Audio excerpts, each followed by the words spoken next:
Welcome sa Durs 2.0. Fresh at nagbabagang happenings ba ang hanap mo? Mga padabarkads man yan o mga trending topics? Pues, sagutan natin yan. Kaya naman isubscribe nyo na ang ating channel para sa mga nagbabagang balita everyday. Welcome back again sa ating YouTube channel mga Kadabarkads, and for today's video, ang pag-uusapan natin ay tungkol sa mga importanteng ganap sa loob at sa labas ng Itbulaga.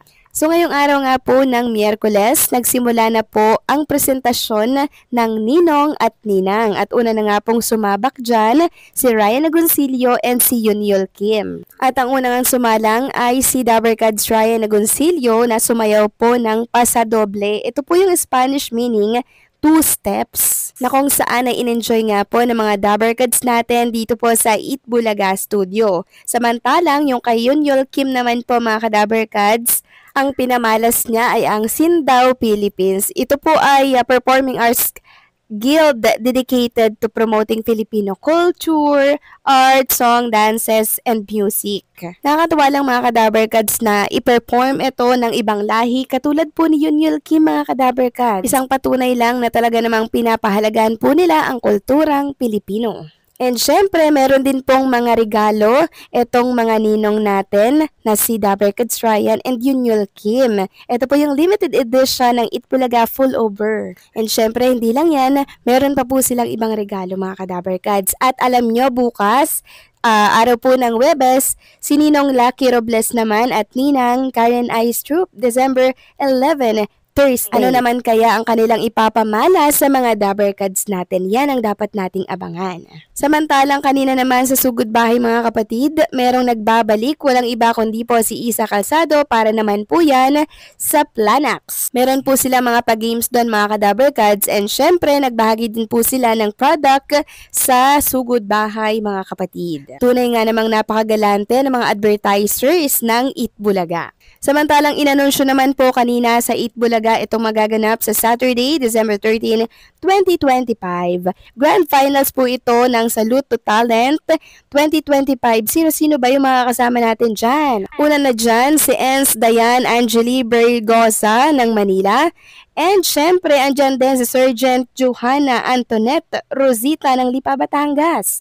And syempre, andyan din si MSG Geraldo Balanay ng Pampanga. Makasama din natin si PFC Ashel Cabañez ng Pagadian City. Andyan din syempre si Police Sergeant Irish Joy Loreto ng Butuan City at Police Sergeant Jason Bacong ng Polo, Leyte. And syempre ang last, si FO2 Chochionko Montani ng Cotabato City. Yan po ang aabangan natin sa Sabado, December 13, 2025. Samantalang next topic naman tayo, pag-usapan natin ang tungkol nga dito sa lumabas na bagong write-ups tungkol ito kay Mr. Anjo Eliana. Ayon dito, ang revelasyong hindi inaasahan ang matinding pahayag ni Anjo na yumanig daw sa sambayanan. So isumarize na lang natin at hindi ko na lang po babasahin ng buo. Sabi dito, hindi ko na kayang manahimik, sabi niya. May mga taong ginagamit ang pangalan ko sa mga proyektong hindi ko alam. May mga parang nilalabas sa pangalan ko pero ni singkong duling hindi ko nakikita. Sa sandaling iyon, napatigil ang studio, ang mga cameraman ay halos hindi makagalaw at ang mga staff ay nagtinginan tila hindi alam kung itutuloy pa ang show o hindi.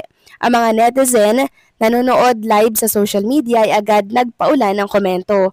Grabe, totoo ba to? Sino kayang tinutukoy niya? May nangyayaring mas malalim dito. At hindi pa doon nagtapos, idinagdag pa ni Anjo ang taong pinagkakatiwalaan ko. Siya pala ang sumira sa akin. Ang lihim na matagal nang nakatago. Kinabukasan sumabog ang balita, lahat ng news outlet, blog at social media platform ay pinag-uusapan ang Anjo scandal. Sino ang tinutukoy niyang taong pinagkakatiwalaan? May mga nagsasabing ito ang dating manager niya. Ang iba naman ay nagbanggit ng pangalan ng isang kilalang producer. May mga dokumento raw na lumabas, mga kontrata, mga resibo at mga email na nagpapakita ng di umano'y anomalya sa ilang proyekto ni Anjo.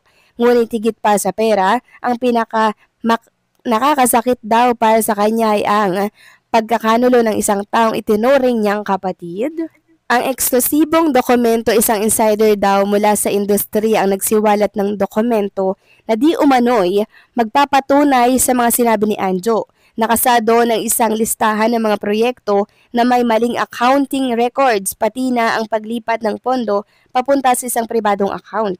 Bagamat hindi pa nabe-verify ang authenticity, ang mga dokumentong ito ay nagdudulot ng matinding kaguluhan. So parang pinapalabas dito mga Kadabarkads na biktima si Mr. Anjo Eliana, kaya yun yung dahilan kaya siya ay nagagalit ng sobra-sobra sa mga Dabarkads natin.